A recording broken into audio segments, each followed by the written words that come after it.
Marcus Williams stood in the crowded courthouse lobby, clutching his worn leather wallet with shaking hands. The fluorescent lights above cast harsh shadows on his weathered face, highlighting the deep lines that spoke of years spent under desert sun and sleepless nights. At 52, he looked older than his years, his once proud military posture now slightly hunched from carrying invisible burdens that no one else could see. The courthouse was buzzing with activity. Lawyers in expensive suits hurried past, their polished shoes clicking against the marble floor. Court clerks shuffled papers with practiced efficiency, and families clustered together in nervous groups, whispering about their cases. Marcus felt out of place among them all, wearing his only decent pair of khaki pants and a button-down shirt he'd bought from a thrift store 3 years ago. He had been living in his beat-up Honda Civic for the past 6 months after losing his apartment. The car was parked outside in the courthouse lot, filled with everything he owned: a duffel bag of clothes, a sleeping bag that smelled of desperation, and a small cooler that rarely contained more than stale bread and whatever he could afford from the gas station. The irony wasn't lost on him that he'd once commanded respect from dozens of soldiers, and now he couldn't even command respect from a convenience store clerk who looked at him with suspicion whenever he counted out exact change. Today's court appearance wasn't by choice.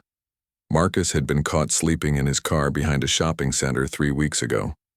The security guard had called the police, and instead of understanding, Officer Bradley had written him a citation for vagrancy and trespassing. The fine was $300, money that might as well have been $3 million for someone living on disability checks that barely covered his medication and basic needs. Marcus had tried explaining to Officer Bradley about his service record, about the 3 tours he'd done in Afghanistan, about the Purple Heart gathering dust in a storage unit he could no longer afford. But Bradley had looked at him like he was just another homeless person making up stories.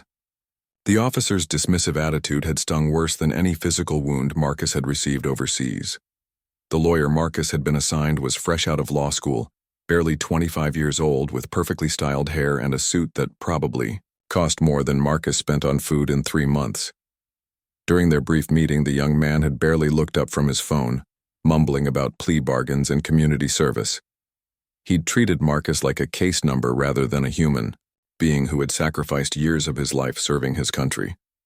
As Marcus waited for his case to be called, he thought about his daughter Sarah, who lived 3 states away with her own family. He hadn't spoken to her in over a year, too ashamed to admit how far he'd fallen. She still thought he was living in his apartment, working part-time at the hardware store. The truth was too painful to share. How could he tell his little girl, now a mother of 2, that her father, who used to be a decorated sergeant, was now sleeping in parking lots and searching for food in dumpsters? The medication he took for his PTSD made him drowsy and sometimes confused. The VA doctors had prescribed pills for his nightmares, pills for his anxiety, pills for his chronic pain from the shrapnel still lodged near his spine. But none of those pills could fix the real problem: the feeling that he no longer had a purpose, that society had moved on without him, that his service meant nothing in the civilian world. A group of young men in their 20s sat nearby, snickering and pointing at Marcus. Their expensive sneakers and designer clothes marked them as privileged kids who had probably never faced real hardship. One of them made a comment about how homeless people always had sob stories, and Marcus felt his jaw clench. He'd learned to ignore such comments over the months, but today they felt especially sharp. The courthouse walls were lined with portraits of judges and local officials, men and women who had built careers on upholding justice and protecting the innocent. Marcus wondered if any of them had ever slept in a car, ever gone days without a proper meal, ever felt the crushing weight of being invisible in their own country. Probably not. Most people, he'd learned, were quick to judge what they didn't understand. Marcus pulled out his veteran ID card and stared at it. The plastic was cracked and the photo was from his military days, showing a younger man with hope in his eyes and pride in his bearing. Sometimes he questioned whether that person had ever really existed, or if it was all just a dream.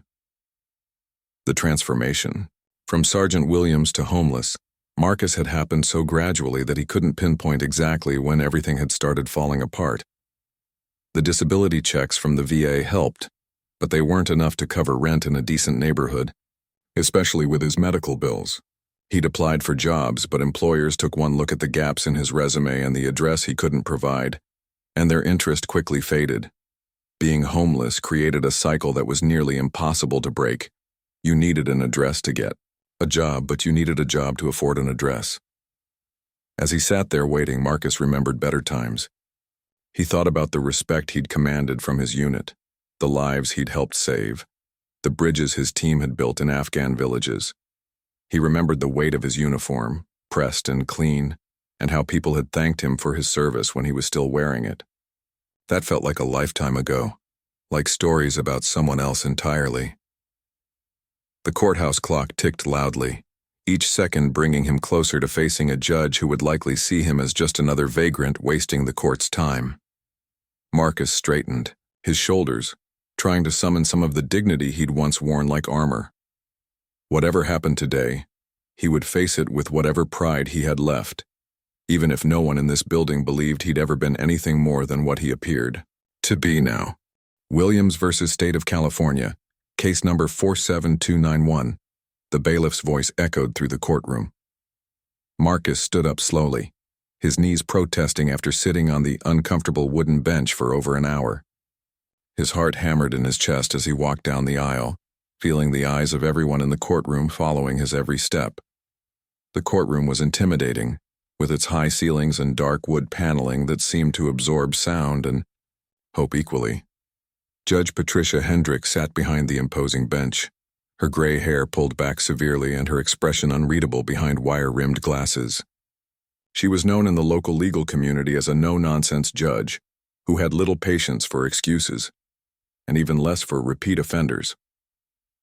Marcus approached the defendant's table where his assigned lawyer, David Chen, was already shuffling through papers with the enthusiasm of someone who clearly wanted to be anywhere else. Chen barely acknowledged Marcus as he sat down, instead focusing on his phone and occasionally scribbling notes that seemed more like doodles than legal strategy.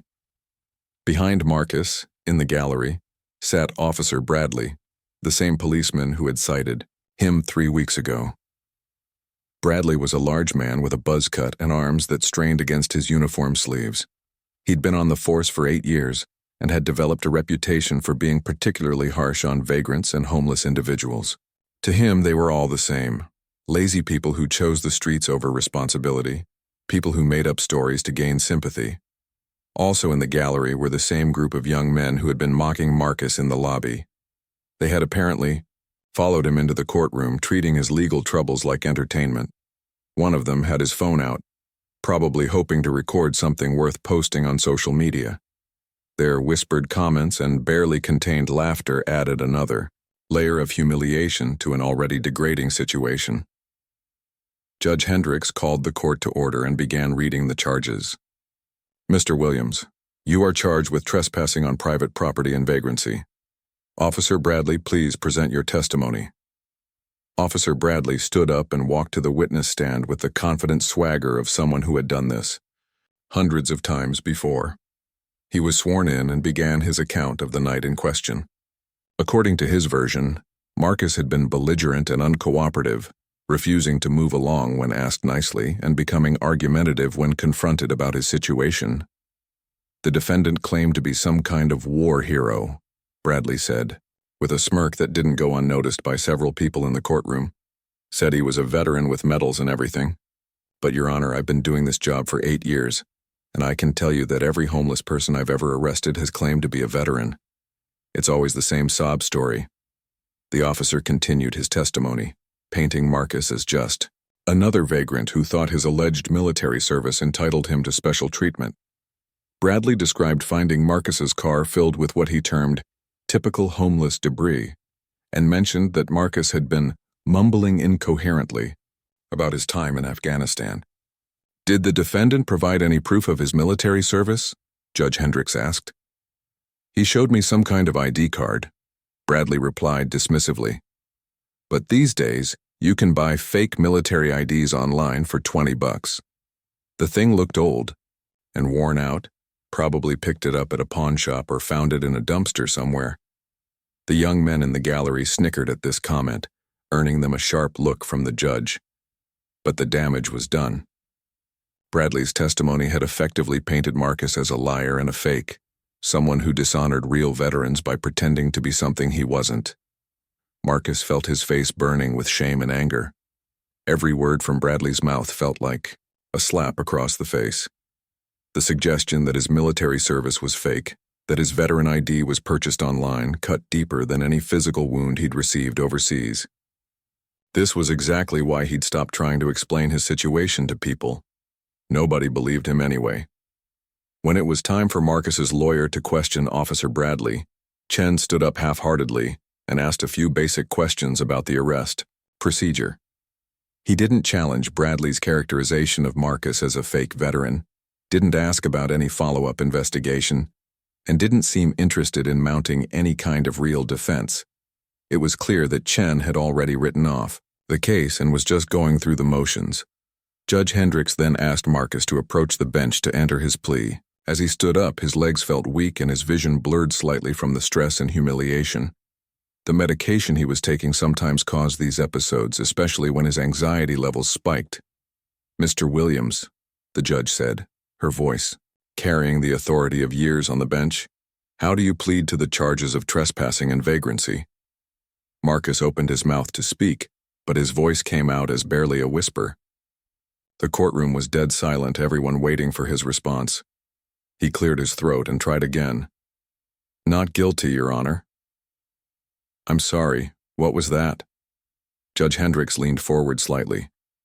"Not guilty, Your Honor," Marcus repeated, his voice stronger this time but still shaking with emotion. The judge nodded and made a note in her file. "Mr. Williams, do you have anything you'd like to say before I render my decision?" This was Marcus's chance to defend himself, to tell his side of the story. But looking around the courtroom at the smirking faces, at Officer Bradley's confident posture, at his lawyer's disinterested expression, he felt completely alone. What was the point of explaining? Nobody would believe him anyway. The young men in the gallery were still whispering among themselves, and Marcus caught fragments of their conversation. They were betting on how much jail time he would get, treating his life like a game. One of them loudly whispered, "Fake veteran, fake ID, real jail time," causing another round of barely suppressed laughter. Marcus reached into his wallet and pulled out his veteran ID card, the same one Officer Bradley had dismissed as fake. His hands were trembling as he held it. This small piece of plastic that represented years of his life, sacrifices no one in this room could understand, and a service record that had once filled him with pride. Marcus held his veteran ID card in his weathered hands, staring at it for what felt like an eternity, but was probably only a few seconds. The plastic felt familiar between his fingers, worn smooth from years of being carried in his wallet through deployments, homecomings, and everything that followed. The photo on the card showed a younger man, Sergeant Marcus Williams, with clear eyes and a confident smile that seemed to belong to someone from another lifetime. "Your Honor," Marcus began, his voice barely above a whisper. "I know how this looks. I know what Officer Bradley thinks, and I understand why nobody believes me anymore." He paused, swallowing hard against the lump in his throat. "But this ID isn't fake. I earned it." Judge Hendricks leaned forward slightly, her expression unreadable behind her glasses. She had been on the bench for 15 years and had heard every excuse, every sob story, every desperate attempt to avoid consequences. But something in Marcus's voice, a quiet dignity mixed with profound sadness, made her pause. "I served 3 tours in Afghanistan," Marcus continued, his voice growing steadier with each word. "I was a sergeant with the 82nd Airborne Division. I led good men and women into places where people were shooting at us, trying to kill us every single day. I watched friends die, and I held their hands while they bled out in the sand, telling them they were going home when I knew they weren't." The courtroom had grown completely silent. Even the young men in the gallery had stopped their whispered commentary, perhaps sensing that something significant was happening. Officer Bradley shifted uncomfortably in his seat, his earlier confidence wavering slightly. Marcus took a deep breath before continuing. "I got this scar on my back from shrapnel when our convoy hit an IED outside Kandahar. The blast killed 2 of my soldiers, Private Jensen and Corporal Martinez. They were both younger than my daughter, barely out of high school. I still dream about them sometimes, still hear their voices calling for help. Judge Hendricks found herself studying Marcus more carefully. The way he held himself, even in his current state, had traces of military bearing. His posture, despite everything he'd been through, still carried echoes of the disciplined soldier he'd once been. After I came home, Marcus went on, nothing was the same. The nightmares, the anxiety, the way loud noises made me hit the ground expecting incoming fire. The VA diagnosed me with PTSD and gave me pills, lots of pills, but they couldn't give me back the person I used to be. Marcus's lawyer, David Chen, was actually paying attention now, his phone forgotten on the table. He had handled dozens of vagrancy cases, but he'd never heard testimony like this. Most defendants just pleaded guilty and accepted their punishment, eager to get the ordeal over with. I lost my job at the warehouse because I couldn't handle being around forklifts. The sound they made backing up was too much like the vehicles we used in Afghanistan. I started having panic attacks and my supervisor said I was a liability. Marcus's voice cracked slightly, but he pressed on. Lost my apartment 6 months later when the disability checks weren't enough to cover rent and medical bills. The young men in the gallery had gone completely silent now. One of them, Jake Morrison, whose father was a wealthy businessman who had never served a day in the military, found himself thinking about his own assumptions. He'd been raised to believe that homeless people were lazy, that veterans always had plenty of support, that anyone sleeping in their car had chosen that life. Officer Bradley was also reconsidering his testimony. He remembered that night 3 weeks ago how Marcus had been sitting quietly in his car, not bothering anyone. There had been no alcohol, no drugs, no disturbance. The security guard who called it in had admitted that Marcus hadn't been causing any trouble, but company policy required him to report anyone sleeping on the property. I've been trying to get back on my feet, Marcus said, his voice growing stronger. I apply for jobs every day, but it's hard when you don't have an address, when you can't afford decent clothes for interviews, when potential employers see the gaps in your resume and make assumptions. Judge Hendricks had presided over thousands of cases, but she was finding it difficult to maintain her usual professional detachment. Something about Marcus's testimony rang true in a way that scripted excuses never did. His details were too specific, too painful to be fabricated.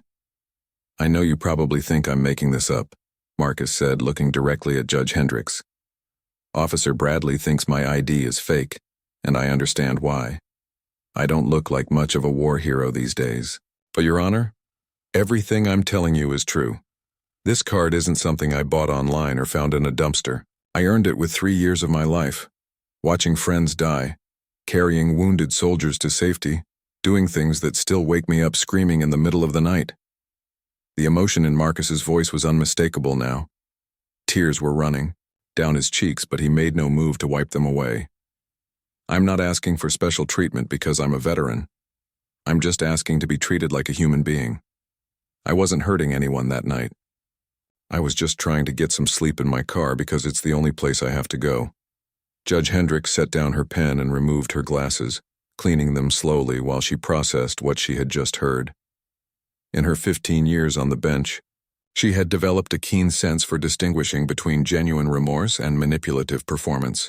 Marcus's testimony felt raw and authentic in a way that made her question her own assumptions about the case.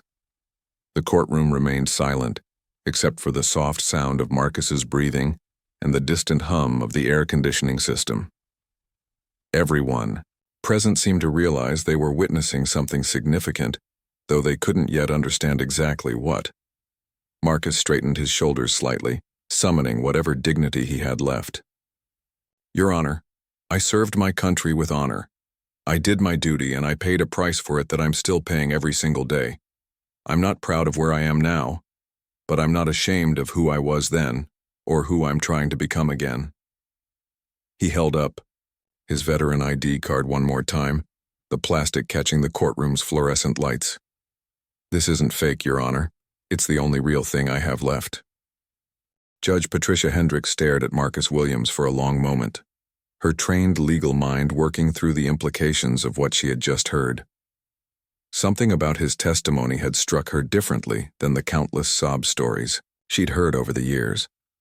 The specificity of his military details, The raw emotion in his voice, and most importantly, the quiet dignity he maintained even in his current circumstances, all pointed to a truth that demanded verification.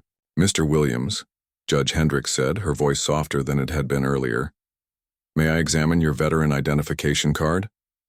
Marcus walked forward slowly, his legs still unsteady from the emotional toll of his testimony. He handed the worn, plastic card to the bailiff, who carried it up to the judge's bench. As Judge Hendricks took the card in her hands, she noticed immediately that it felt different from the fake IDs she had encountered in her courtroom before. The card was genuinely aged, not artificially distressed. The edges were worn smooth from years of handling, and the photo, while clearly taken years ago, matched the bone structure of the man standing before her. But it was the small details that caught her attention: the specific military formatting, the authentic-looking holographic elements, and most telling of all, the service member number that would be impossible to fake convincingly. Judge Hendricks had grown up in a military family. Her father had served in Vietnam, her brother in the Gulf War, and she had learned to recognize the subtle signs that distinguished real military personnel from those who pretended.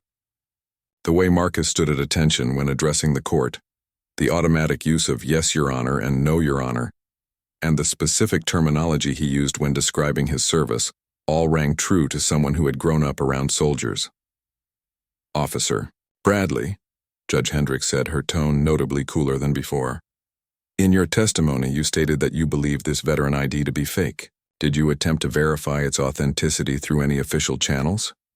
Officer Bradley shifted uncomfortably in his seat. The truth was, he hadn't bothered to check because he had already made up his mind about Marcus. In his 8 years on the force, he had developed a cynical attitude toward anyone who claimed veteran status while living on the streets.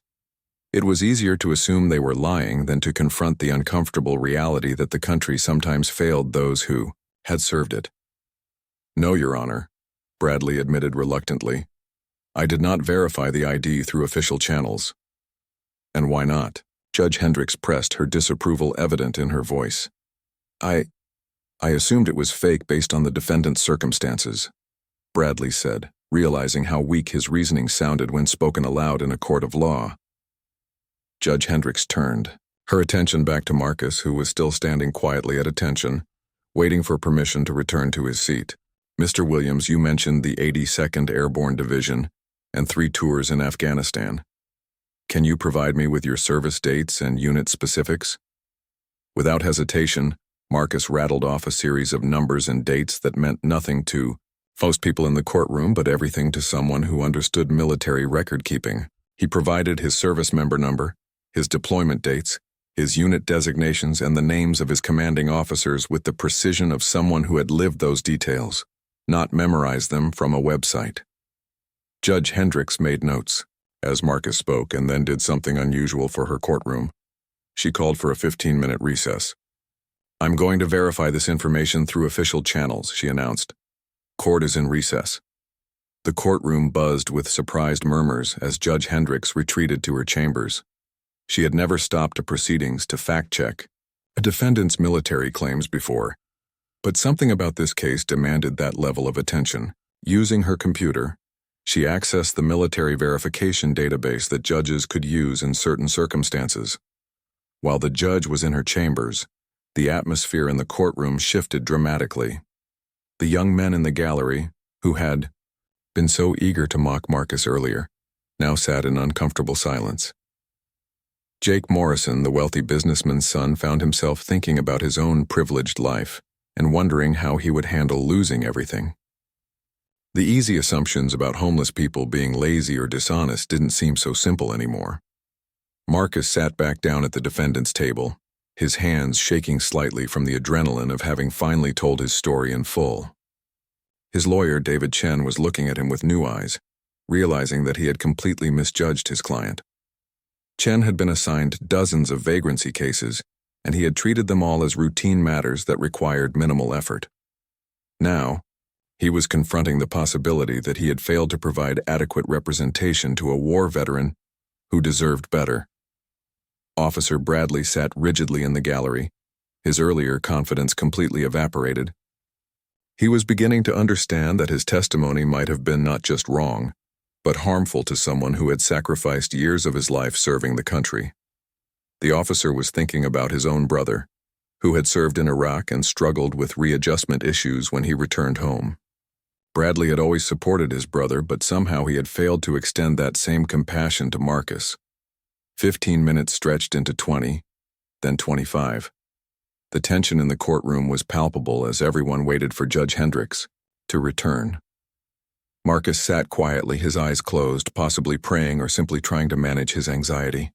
He had taken a tremendous emotional risk by opening up about his service and his current circumstances, and he was now vulnerable to whatever consequences might follow. When Judge Hendricks finally returned to the bench, her expression was serious, but no longer skeptical. She carried a printed sheet of paper, obviously the results of her verification efforts. The courtroom fell completely silent as she took her seat and adjusted her glasses.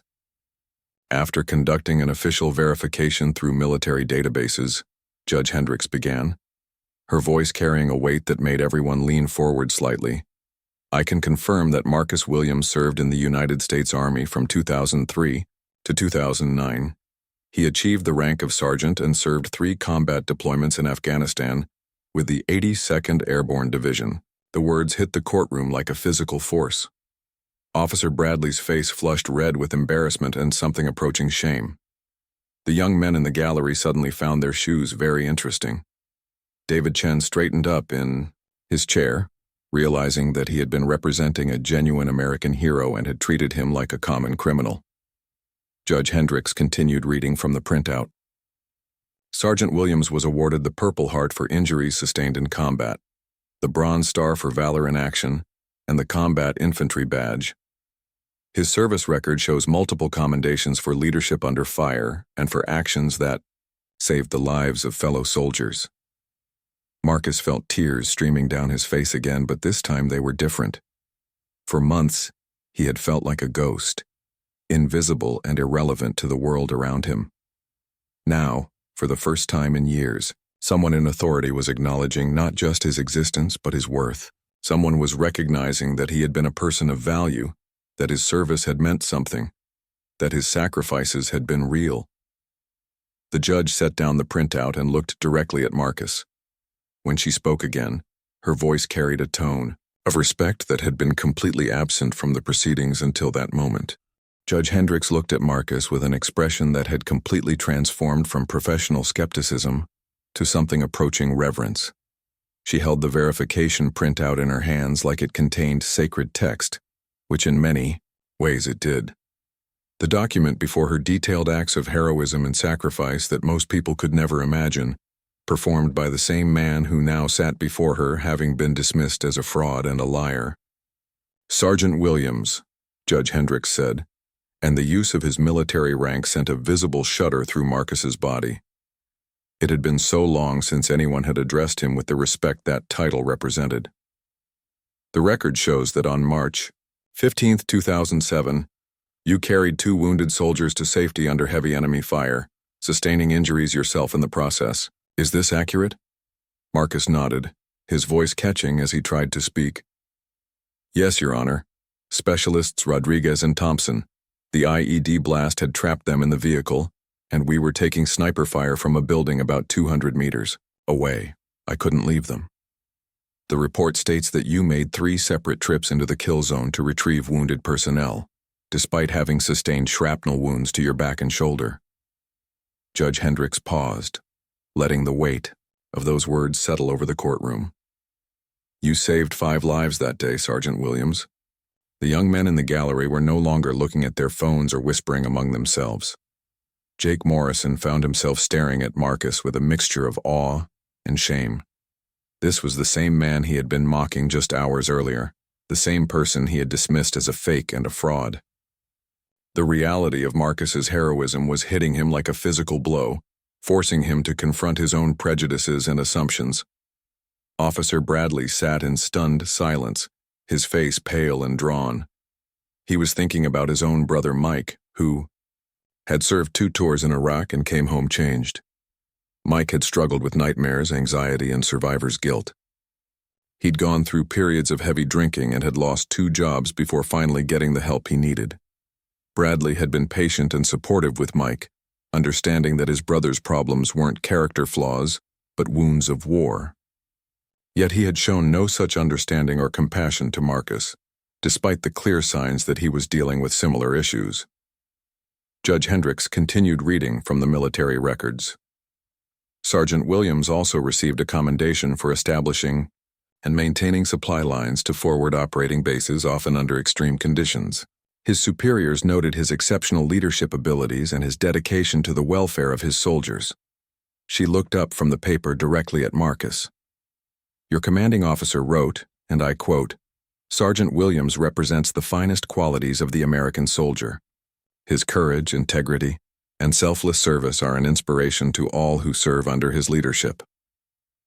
Marcus was openly weeping now, his shoulders shaking with the force of emotions he had kept buried for years. Hearing his military achievements, read aloud in this courtroom, being recognized for who he had been rather than judged for what he had become, was overwhelming in ways he hadn't expected. For so long he had felt like his service meant nothing, that his sacrifices had been forgotten by a country that had moved on without him.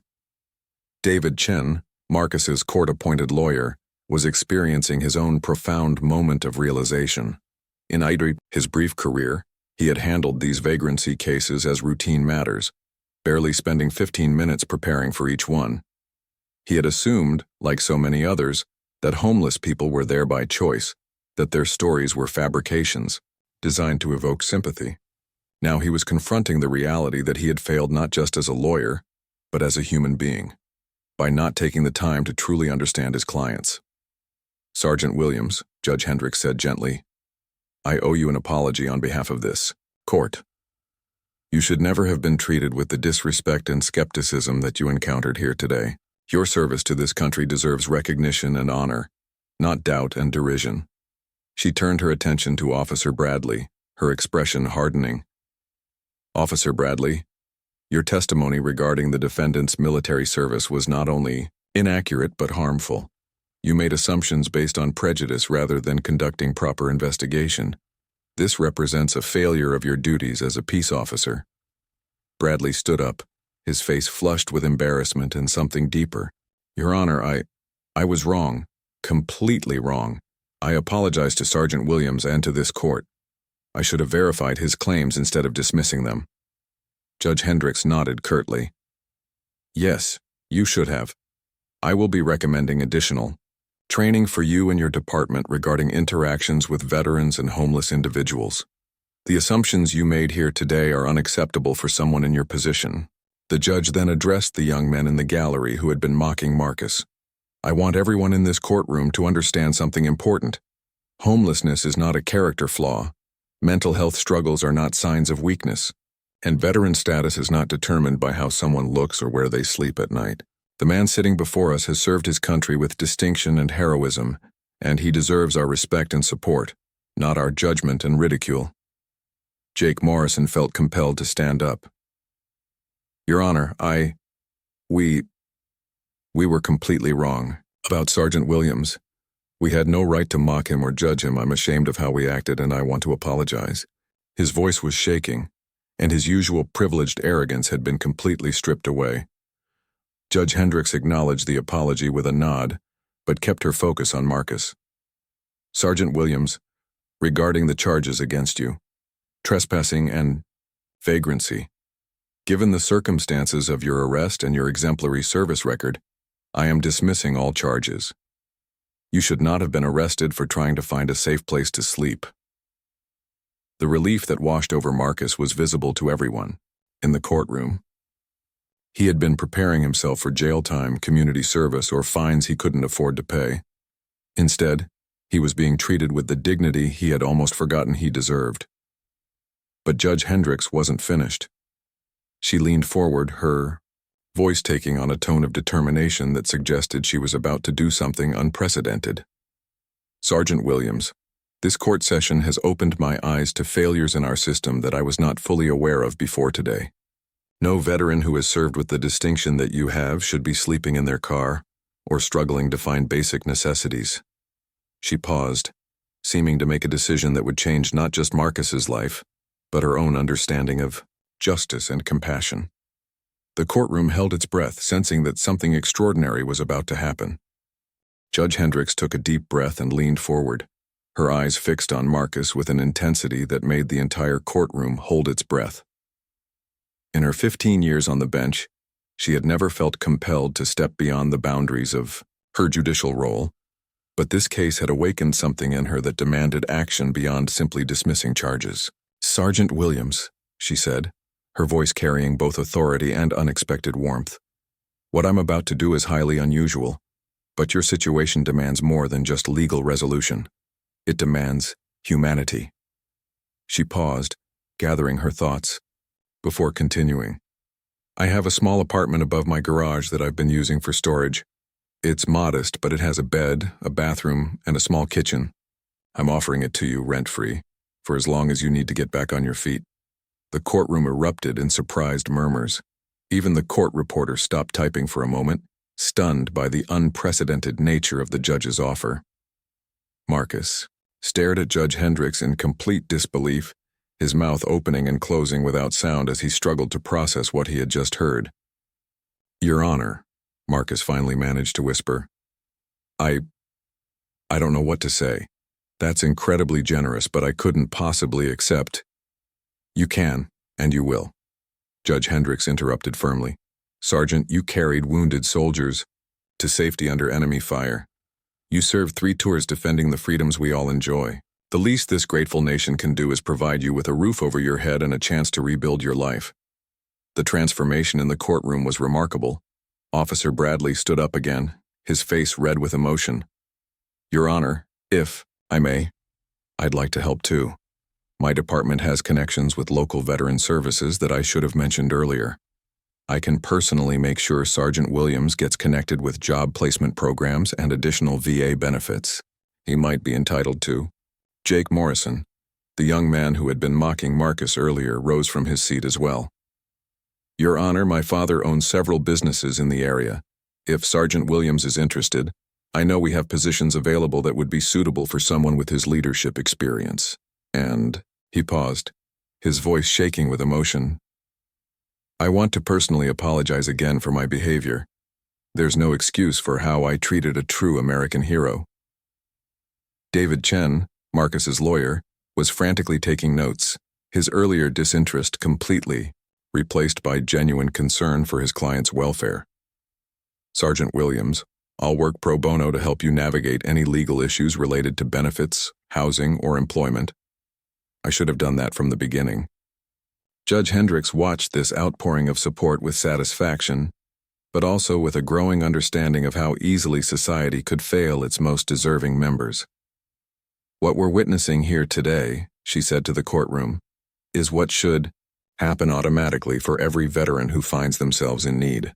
The fact that it took a court proceeding to reveal Sergeant Williams' true circumstances and service record represents a systemic failure that we all share responsibility for addressing." Marcus was overwhelmed by the sudden shift from condemnation to compassion. Just hours earlier, he had been facing jail time and public humiliation. Now he was being offered housing, employment opportunities, and the respect that had been missing from his life for so long. The emotional whiplash was almost too much to handle. "I served because I believed in something bigger than myself," Marcus said, his voice growing stronger with each word.